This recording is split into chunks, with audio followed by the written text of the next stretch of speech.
The eternal God is thy refuge, and underneath are the everlasting arms.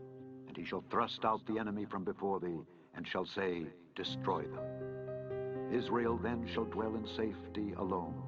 The fountain of Jacob shall be upon a land of corn and wine. Also his heavens shall drop down dew. Happy art thou, O Israel! Who is like unto thee, O people saved by the Lord, the shield of thy help, and who is the sword of thy excellency? And thine enemies shall be found liars unto thee, and thou shalt tread upon their high places.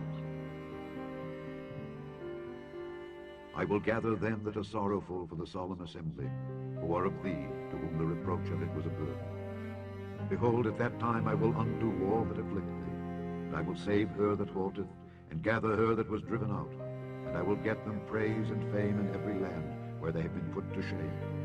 At that time will I bring you again, even in the time that I gather you. For I will make you a name and a praise among all people of the earth, when I turn back your captivity before your eyes, saith the Lord.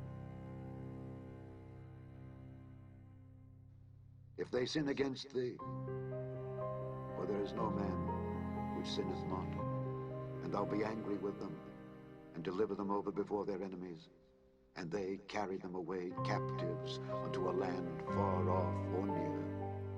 Yet if they bethink themselves in the land whither they are carried captive, and turn and pray unto thee in the land of their captivity, saying, We have sinned, we have done amiss, and have dealt wickedly.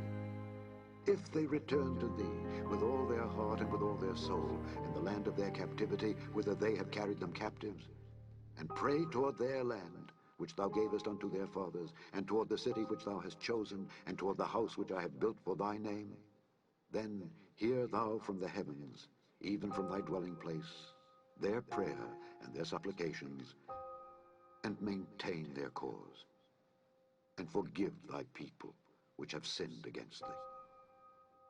Now, my God, let, I beseech thee, thine eyes be open, and let thine ears be attent unto the prayer that is made in this place.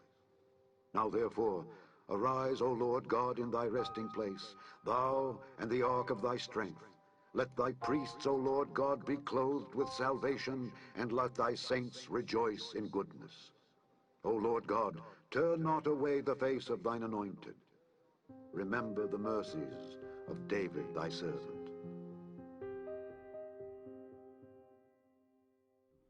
Awake, awake, put on thy strength, O Zion. Put on thy beautiful garments, O Jerusalem, the holy city. For henceforth there shall no more come into thee the uncircumcised and the unclean. Shake thyself from the dust. Arise and sit down, O Jerusalem. Loose thyself from the bands of thy neck, O captive daughter of Zion. For thus saith the Lord, Ye have sold yourselves for naught, and ye shall be redeemed without money. For thus saith the Lord God, My people went down aforetime into Egypt to sojourn there, and the Assyrian oppressed them without cause. Now therefore, what have I here, saith the Lord, that my people is taken away for naught? They that rule over them make them to howl, saith the Lord. And my name continually, every day, is blasphemed. Therefore my people shall know my name. Therefore they shall know in that day that I am he that doth speak. Behold, it is I. How beautiful upon the mountains are the feet of him that bringeth good tidings, that publisheth peace, that bringeth good tidings of good, that publisheth salvation, that saith unto Zion, Thy God reigneth. Thy watchmen shall lift up the voice, with the voice together shall they sing, for they shall see eye to eye, when the Lord shall bring again Zion. Break forth into joy, sing together, ye waste places of Jerusalem. For the Lord hath comforted his people, he hath redeemed Jerusalem. The Lord hath made bare his holy arm in the eyes of all the nations, and all the ends of the earth shall see the salvation of our God. Depart ye, go ye out from thence, touch no unclean thing. Go ye out of the midst of her, be ye clean, that bear the vessels of the Lord. For ye shall not go out with haste, nor go by flight, for the Lord will go before you, and the God of Israel will be your rear ward. Behold, my servant shall deal prudently. He shall be exalted and extolled, and be very high. As many were astonished at thee, his visage was so marred more than any man, and his form more than the sons of men. So shall he sprinkle many nations. The kings shall shut their mouths at him. For that which had not been told them shall they see, and that which they had not heard shall they consider.